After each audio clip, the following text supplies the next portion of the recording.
Hei barodar, bagaimana dengan proses belajar di rumahnya? Meskipun belajar di rumah tidak semeriah di sekolah, kita harus tetap semangat menimba ilmu dimanapun itu. Oke, sebelum kita mulai, alangkah baiknya kalian subscribe, like, dan share video ini agar teman-teman yang lain bisa mendapatkan manfaat dari video ini. Let's begin.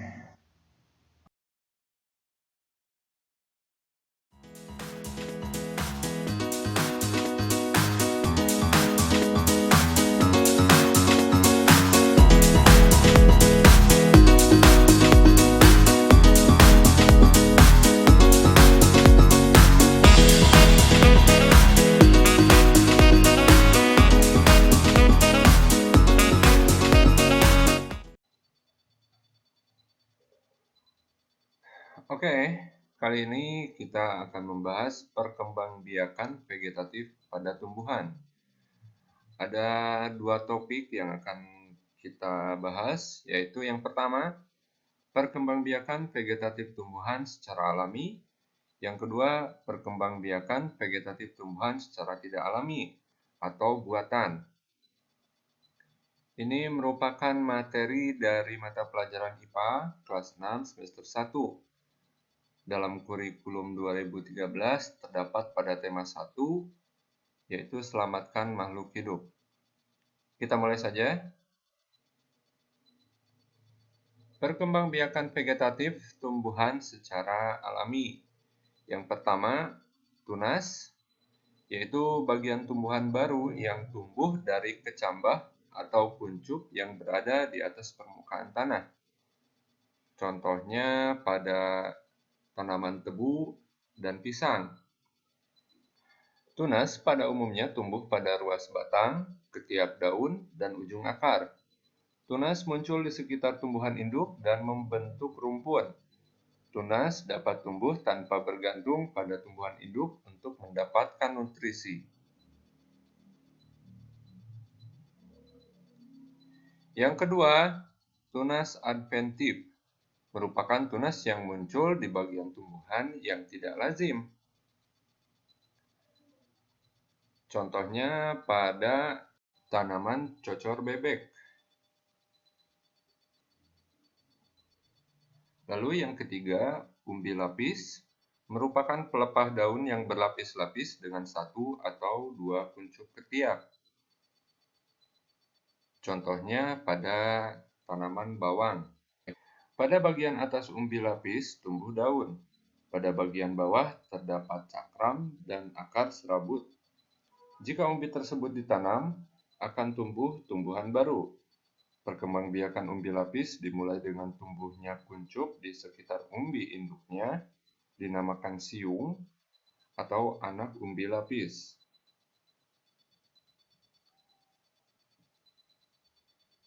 Lalu selanjutnya umbi batang, yang merupakan batang yang tumbuh di dalam tanah dan ujungnya menggembung menjadi umbi. Contohnya pada kentang dan ubi jalar. Umbi ini berisi cadangan makanan bagi tumbuhan tersebut. Pada permukaan umbi batang terdapat sisik dan kuncup membentuk mata tunas. Tumbuhan baru akan tumbuh jika umbi ditanam.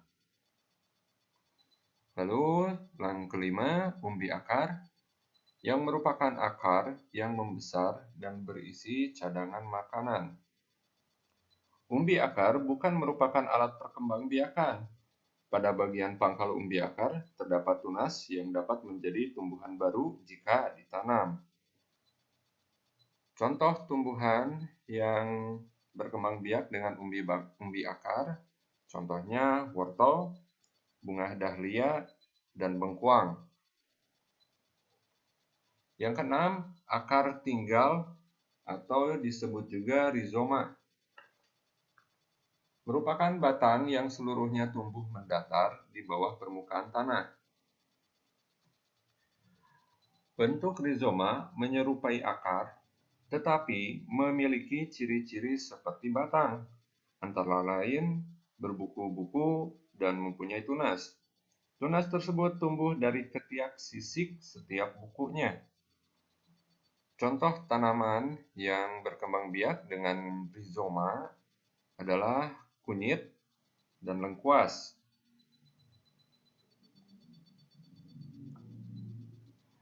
Yang ketujuh, geragih atau stolon merupakan batang yang tumbuh merambat secara mendatar di permukaan tanah. Pada bagian batang tersebut terdapat mata tunas di setiap ruas. Jika ruas menempel pada tanah, maka akan membentuk akar dan tumbuh tunas baru yang berakar dan berdaun. Contoh tanaman yang berkembang biak dengan cara geragih adalah tanaman stroberi. Yang kedelapan, spora merupakan satu atau beberapa sel yang terbungkus oleh lapisan pelindung. Spora terdapat pada tumbuhan paku dan jamur. Ukuran spora sangat kecil. Jika kalian lihat contoh gambarnya, mungkin spora tersebut terlihat seperti titik-titik hitam pada daun yang ada pada gambar. Selanjutnya, kita bahas perkembangbiakan vegetatif tumbuhan secara tidak alami atau perkembangbiakan vegetatif buatan. Yang pertama, stek, yaitu menanam beberapa bagian tumbuhan yang dapat ditanam dan tumbuh. Contoh mudahnya yang biasa kita lihat adalah tanaman singkong. Jika kita patahkan batang tanaman singkong ini, lalu kita tancapkan ke dalam tanah, maka dia akan tumbuh dan memunculkan daun-daun baru. Yang kedua, cangkok, yaitu cara pengembangbiakan dengan cara mengupas kulit batang, lalu dibalut dengan tanah, agar batang-batang tersebut menumbuhkan akar. Tujuannya adalah untuk mendapatkan individu baru yang memiliki sifat sama persis dengan induknya. Contoh tanaman yang berkembang biak atau dikembangbiakan dengan cara cangkok, misalkan buah mangga dan jambu. Yang ketiga, sambung atau istilahnya menyambung, yaitu menggabungkan batang bawah dan batang atas dari dua tumbuhan sejenis. Hal ini bertujuan untuk menggabungkan dua sifat unggul dari dua tumbuhan. Contohnya, tomat yang berakar kuat disambung dengan tomat berbuah manis.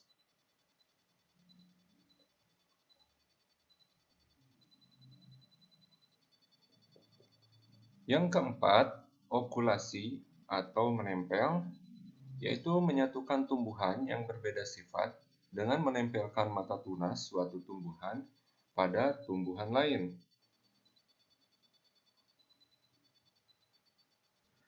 Setelah kalian mengetahui berbagai cara perkembangbiakan vegetatif pada tumbuhan, entah itu secara alami maupun buatan, Bapak akan memberikan beberapa latihan soal untuk memperkuat pengetahuan kalian.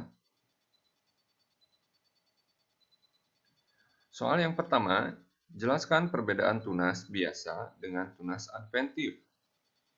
Nomor 2, jelaskan perbedaan umbi batang dengan umbi akar.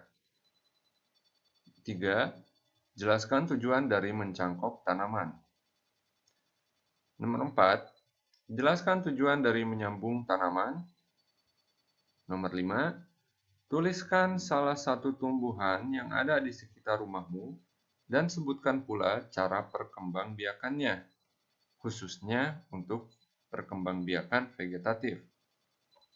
Untuk nomor 1 sampai 4, jika kalian memperhatikan dan mengikuti setiap detik dari video ini, maka soal nomor 1 sampai 4 ini tergolong mudah. Sekian untuk hari ini, semoga kalian tetap bersemangat untuk menimba ilmu dimanapun kalian berada.